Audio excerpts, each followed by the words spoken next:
కడప జిల్లా జమ్మలమడుగులో భక్తి శ్రద్ధలతో వైభవంగా కొనసాగుతున్న శ్రీ నారాపుర వెంకటేశ్వర స్వామి వారి వార్షిక బ్రహ్మోత్సవాల్లో కీలక ఘట్టమైన శ్రీదేవి భూదేవి సమేత స్వామివారి కళ్యాణ మహోత్సవం అంగరంగ వైభవంగా జరిగింది.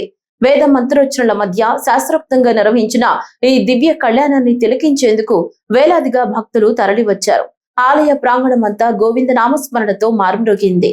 భక్తులకు ఎలాంటి ఇబ్బందులు కలగకుండా ఆలయ అధికారులు ప్రత్యేక ఏర్పాట్లు చేయగా భారీ డిజిటల్ స్క్రీన్ల ద్వారా కళ్యాణ మహోత్సవాన్ని ప్రత్యక్షంగా వీక్షించే అవకాశం కల్పించారు.